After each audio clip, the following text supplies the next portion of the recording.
mandiri, karantina, penyintas, atau yang sudah berbagi menjadi donor plasma konvalesen. Senin sampai Sabtu jam setengah 9 pagi dan setengah 5 sore.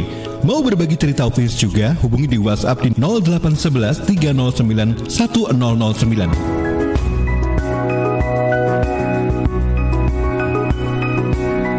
Ya sahabat, kita berjumpa kembali di program Radio Sahabat Isoman untuk edisi kali ini Sabtu 11 September 2021. Nah, seperti biasanya nanti kita akan menghadirkan narasumber yang pernah terpapar COVID-19 dan seperti apa ceritanya. Baik, kita langsung saja sapa. Assalamualaikum, selamat pagi Mbak Vindra. Sudah bergabung atau belum ya kira-kira?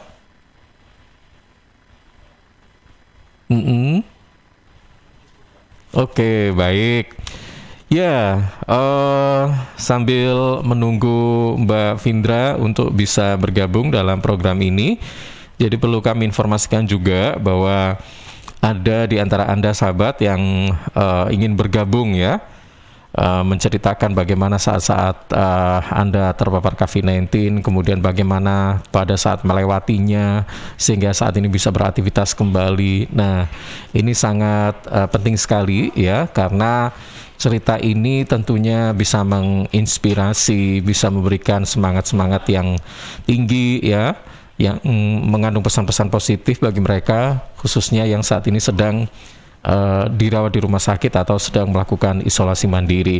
Baik, sambil menunggu hubungan kita bersama dengan Mbak Vindra, salah satu narasumber yang akan mengisi program Radio Sahabat Isoman pagi hari ini, kita beralih ke beberapa spot berikut ini. Selama penanganan pandemi, pemerintah beberapa kali melakukan pembatasan dengan aturan yang berbeda. Ada PSBB, pembatasan sosial berskala besar, dilanjutkan dengan PPKM, pemberlakuan pembatasan kegiatan masyarakat. Kemudian diteruskan dengan PPKM dengan skala mikro. Dan saat ini pemerintah melakukan PPKM darurat. Seperti apa perbedaannya? Ini penjelasan dari Emil Elisiantor Dardak, Wakil Gubernur Jawa Timur.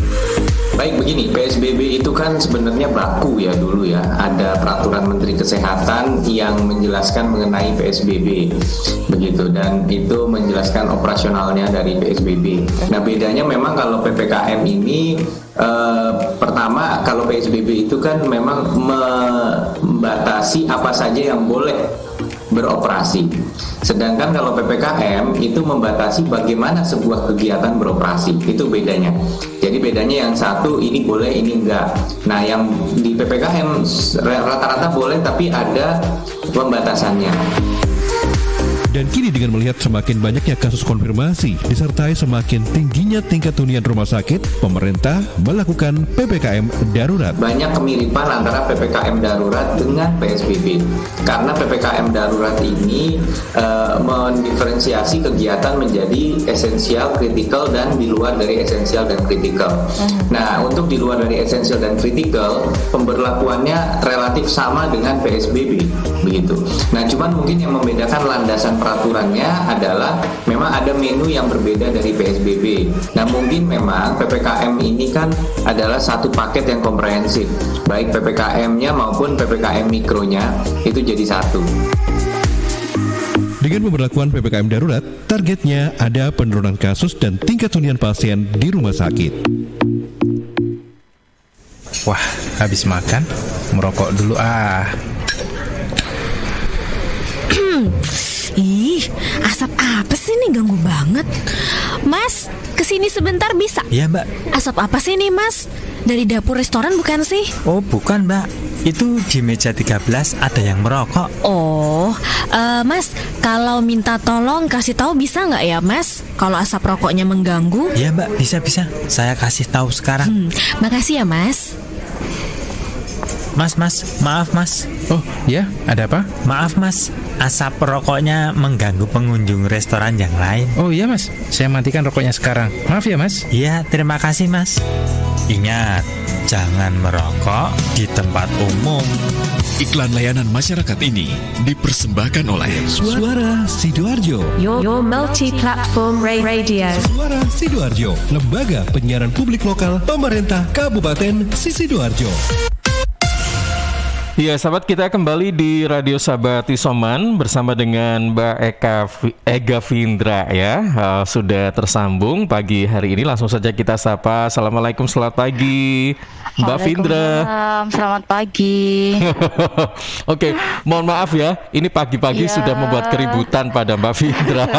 Tadi sempat jalan-jalan kemana gitu. Iya. Oke, apa kabar Mbak Vindra? Baik, alhamdulillah. Oke, baik ya. Nah, gini Mbak Vindra, ini di program Radio Sahabat Isoman ini kan memang intinya menceritakan bagaimana seorang penyintas atau mungkin mereka yang sudah pernah donor darah konvalesen ya, plasma konvalesen, kemudian atau saat ini sedang isolasi mandiri, bagaimana menceritakan tentang kesehariannya hingga sampai sembuh dan beraktivitas kembali. Nah, kira-kira kalau boleh tahu, Mbak Vindra sekarang kan jadi penyintas ya?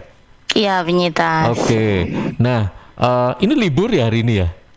Hari ini libur. Libur kerja, baik. Iya, nah, kira-kira kalau pengen boleh tahu, kira-kira kapan terpapar, kemudian bagaimana gejala awalnya pada saat itu, dan bagaimana perasaannya, panik atau biasa atau bagaimana pada saat itu?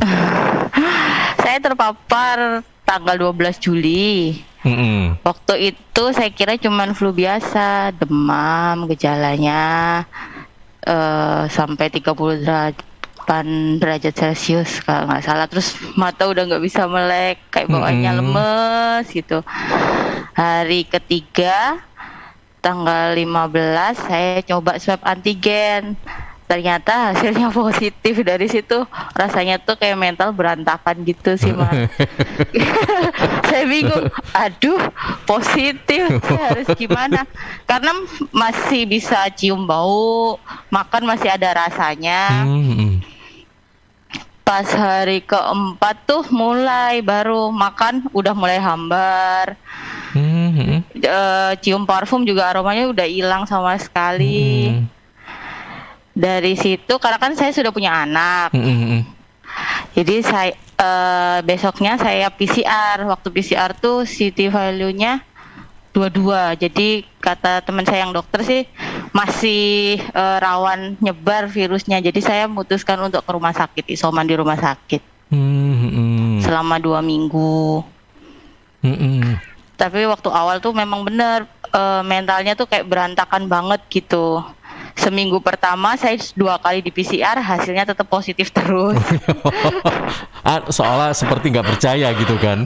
Iya, tetap nggak percaya. Apalagi kalau di rumah sakit kadang kan kita lihat yang lain gejalanya lebih parah tuh, kita mentalnya tuh makin ngedrop gitu kan Mas. Di minggu kedua, karena saya niat pengen pulang kumpul sama anak-anaknya, udah kangen banget, gede banget pengen pulang. Jadi gimana caranya saya harus sembuh gitu kan. Makan yang banyak, udah nggak usah mikir yang sedih-sedih tuh, lihat video aja yang lucu-lucu, mikirin yang lucu-lucu. Jadi jangan dibuat sedih gitu.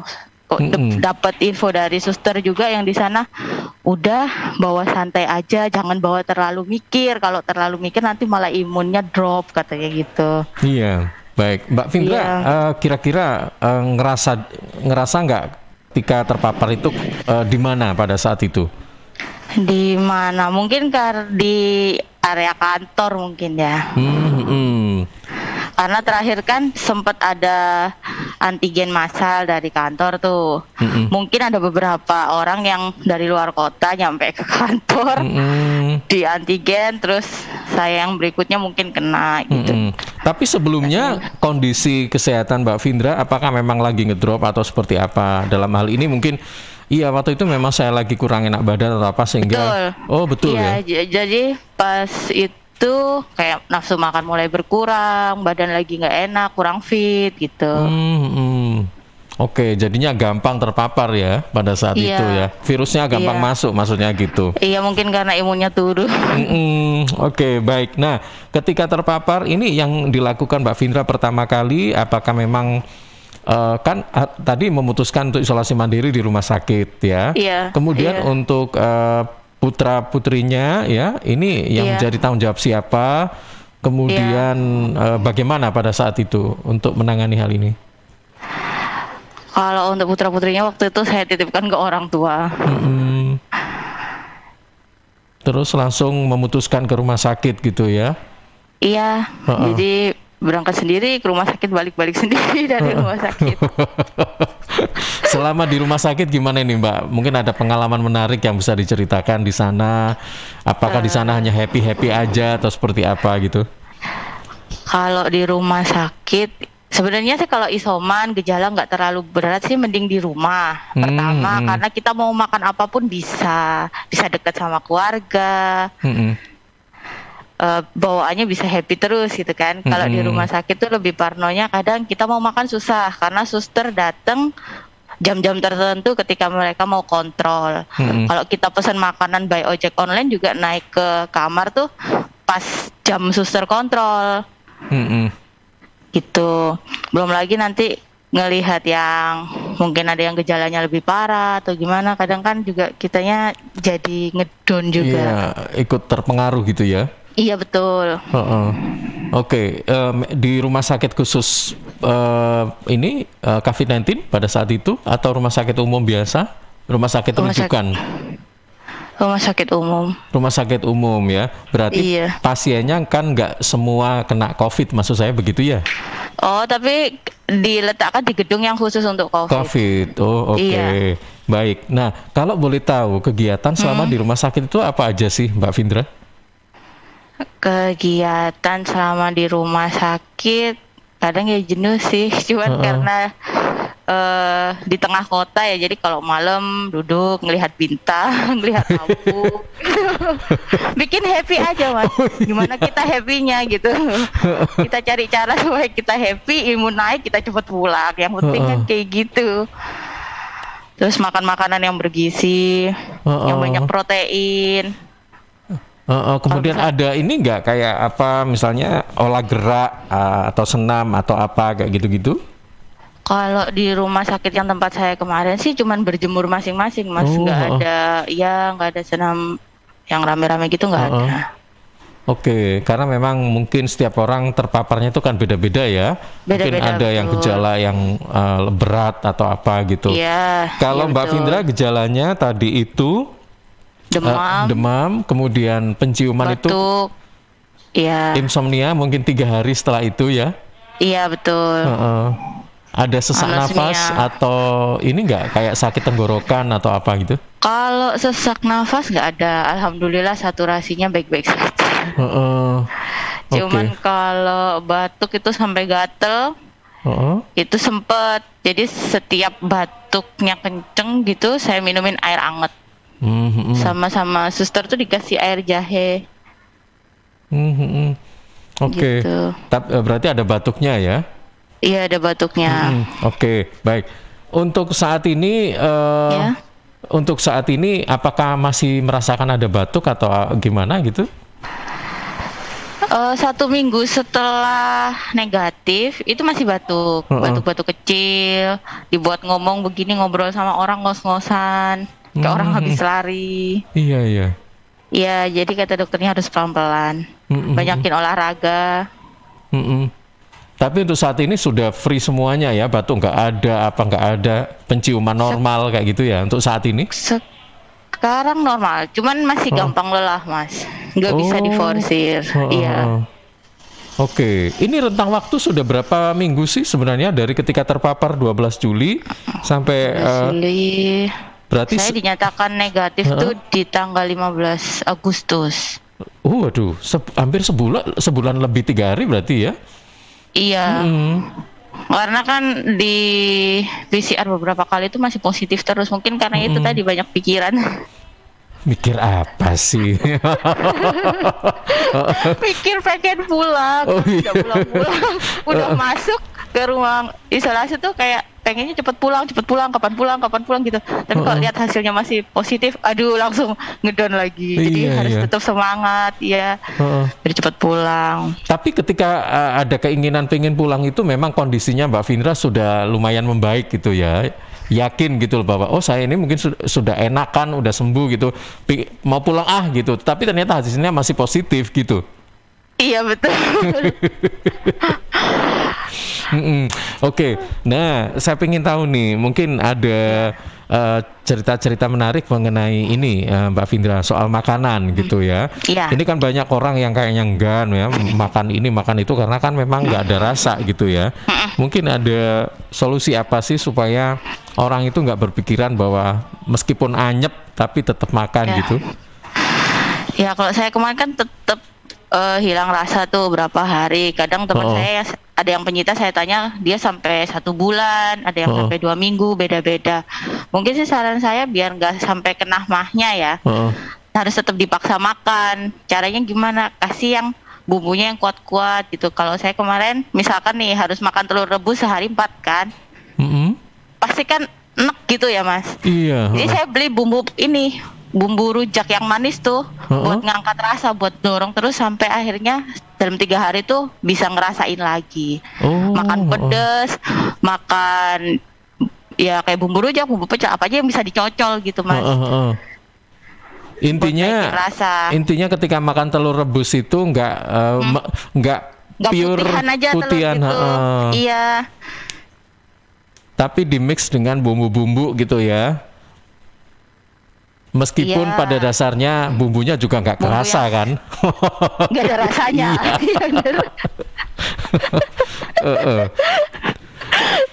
Iya kan sehari 4 jadi di mix aja gitu. Misalkan hari ini cocok saus sambal, besok cocok apa gitu. Daripada putihan aja. Tapi lebih cepat emang Mas. Kata dokter sih begitu. Iya. Kalau untuk anosmia, misalkan pengen cepet balik, makan kiwi yang banyak, buah kiwi itu karena vitamin C-nya kan tinggi. Kalau ngomong soal buah yang vitamin C-nya tinggi, itu selain kiwi mungkin ada jambu merah ya, sama sirsat mungkin ya. Iya. Iya, karena kiwi kan mahal juga ya Mbak ya. Iya betul. Kalau jambu merah sih murah, sirsat juga murah. Ini sebagai alternatif aja sih. Betul. Oke, nah kalau soal minuman ya, kalau makanan tadi seperti itu, kalau soal minuman nggak ada masalah apa-apa ya, air putih aja atau mungkin di mix dengan herbal atau apa gitu? Herbal juga boleh. Kalau herbal kan kayak jamu-jamu gitu, jahe biar badannya hangat, tenggorokannya hangat. Kunir juga bagus. Kata susternya buat ini antibiotik. Tapi selama ini Mbak Vindra gimana? Apakah memang mengonsumsi itu atau cukup air putih aja atau gimana saat itu? Kalau saya konsumsi segala macam. Herbal ayu. Mau dari dokter juga iya, tapi saya jarak. Misalkan tuh dari rumah kan dapat kiriman jamu atau herbal gitu. Saya minumnya 2-3 jam setelah saya minum obat. Oke, jadi Mbak Vindra pada saat itu nggak ada pantangan apapun ya, baik minuman apa, makanan apa. Waduh, ini tahan banting kayaknya orangnya. Iya kan? Semua disasa ya pokoknya ya. Iya. Soalnya temen kamar sebelah saya tuh ada yang sempat nggak mau makan karena nggak ada aroma, nggak ada rasa. Akhirnya dia kena lambung Mas, malah makin sulit, mau dikasih obat juga akhirnya balik, obatnya mau dikasih makan, makannya juga balik. Jadi walaupun kita udah positif gitu, tetap aja semangat lah. Jangan mikir yang aneh-aneh. Sama banyakin berdoa. Oke, baik. Nah, selama ketika Mbak Vindra sudah memutuskan pulang, itu di rumah sakit 2 minggu ya? Atau lebih? Iya, saya di rumah sakit. Di rumah sakit. Saya bolak-balik tanya dokternya gini, dok, apa saya nggak boleh pulang nih dok? Saya kan udah, walaupun masih positif, saya masih udah sehat. Akhirnya boleh pulang, tapi tanda tangan surat kalau harus isoman tambah di rumah 1 minggu. Tapi setelah pulang tuh 2 hari saya antigen mandiri, itu hasilnya udah negatif. Terus nunggu seminggu baru PCR lagi, hasilnya negatif. Oke. Nah, ketika memutuskan pulang di rumah, yang dilakukan di rumah kan isolasi mandiri. Nah, kira-kira gimana ini? Apakah langsung berinteraksi? Kan biasanya jauh-jauhan tetap kan? Gitu atau bagaimana nih? Jadi tetap jauh-jauhan, kamar mandi juga saya pisah sama keluarga yang di rumah. Alat makan kalau bisa dipisah, cucian masukin plastik sendiri. Nanti setelah negatif, kayak peralatan mandi, sikat gigi harus diganti. Pesan dari dokternya segitu. Dan keluar rumah tetap pakai masker. Karena kan di rumah ada anak-anak kan. Iya. Nah itu yang saya jaga. Jadi tetap pakai masker. Dan pada saat itu keluarga di rumah tidak ada yang terpapar ya, ketika pasca kepulangan dari Mbak Vindra di rumah? Alhamdulillah. Aman-aman saja semua sekarang. Ya, aman. Sampai sekarang. Iya. Oke, baik. Berarti orang-orang di rumah ini imunnya juga kuat-kuat. Mudah-mudahan sampai sekarang ya, Mbak ya. Amin. Oke, baik. Kalau soal ngomong vaksinasi, apa Mbak Vindra sudah divaksin pada saat terpapar dulu atau belum? Gimana? Belum, jadi waktu itu paginya tuh saya mau vaksin, udah dapat jadwal vaksin, pas mau berangkat udah demam duluan. Oh iya, baik. Berarti kalau saat ini kan harus nunggu berapa bulan gitu kan biasanya ya? 3. Nah, harus nunggu 3 bulan untuk vaksin. Baik. Nah, Mbak Vindra, ini selama melewati masa-masa sulit ini, apakah ada teman atau rekan kerja atau siapa yang pada saat itu ikut memberikan support supaya Mbak Vindra cepat sembuh dan sebagainya? Kira-kira siapa ya? Kalau support sih pasti dari keluarga, dari teman-teman. Itu juga penting banget buat orang yang lagi sakit, biar lebih semangat. Kalau ada teman ngobrol, sahabat mungkin bisa sering-sering ngobrol, biar pikirannya selama isoman tuh nggak kemana-mana gitu. Ada ya, yang mungkin misalnya datang menjenguk ke sana atau apa? Kalau jenguk enggak, kan nggak boleh masuk karena ruangannya ruangan isolasi. Oke, berarti memang sendirian ya di sana ya, bersama pasien lain maksudnya ya? Iya, sendirian. Makanya cepet-cepet pulang tuh, gak kerasan. Iya. Apalagi kalau lihat teman pulang tuh, kita pengennya ikutan juga. Oh iya, betul. Kadang tetangga-tetangga sebelah kamar tuh udah kayak temen gitu kan, sering ngobrol. Kadang mereka pulang pamit, saya pulang duluan. Kadang kita kayak, ya kita kapan ya pulang. Oke, mohon maaf, mau nanya lagi Mbak Vindra. Dalam ruangan itu, apakah semuanya ketika Mbak Vindra dirawat, ada nggak yang meninggal atau bagaimana pada saat itu? Ada di kamar sebelah tapi. Itu pun rasanya kita langsung kayak 2 hari nggak bisa tidur, aduh gitu. Iya, baik. Karena kadang-kadang gini, saya mewawancarai narasumber itu isinya happy aja. Ternyata kan dibalik semua itu mereka biasanya skip cerita-cerita yang menyedihkan, rata-rata gitu. Pasti ada cerita menyedihkannya Mas. Kayak saya tuh waktu pertama masuk kan dipasang infus, sedangkan saya tuh tipikal pembuluh darahnya kecil kayak anak-anak. Sehari itu sampai 15 kali tusukan untuk nyari ini pembuluh darah buat pasang itu. Saya sempet nangis Mas, nangis tuh teriak di dalam kamar mandi karena kan sakit, stres gitu kan. Terus saya mikir, kalau kayak gini harus makan banyak lah biar cepet pulang, biar nggak sakit kayak gitu. Tapi sampai 15 kali ya? Iya, jadi satu orang tuh nusuk 3 kali gagal, panggil suster lain, tusuk 2 kali gagal, panggil suster lain, tusuk 3 kali gagal. Nanti siang lagi kan, karena pagi tuh belum nemu. Siang nggak bisa, sempet kayak gitu juga 3 suster. Akhirnya malam tuh 2 suster baru sukses. Nusuk karena terlalu kecil pembuluh darahnya tuh.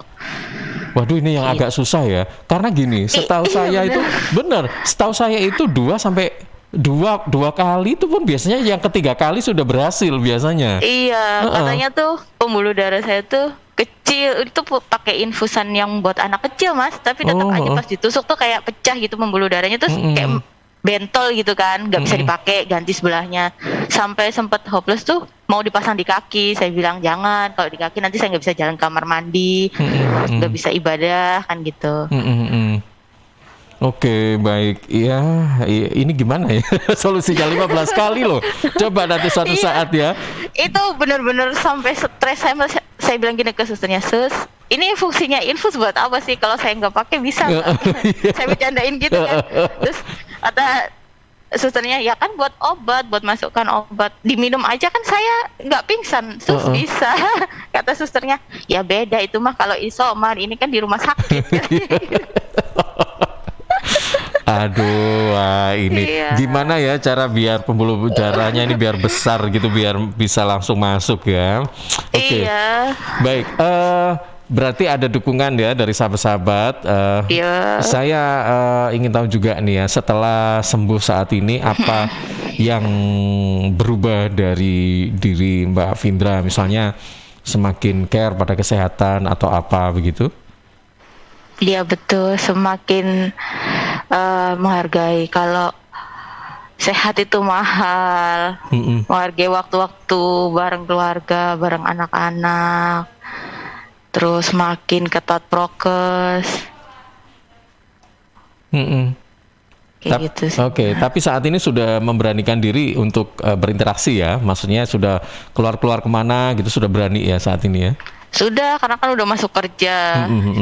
Cuman kalau untuk nongkrong-nongkrong kayak dulu sih udah dikurangin. Masih kayak agak trauma gitu, lihat tempat rame mau belanja aja kan trauma gitu kan. Mau beli makan di luar gitu, padahal bungkus. Ih, rame banget, takut putar balik aja gitu.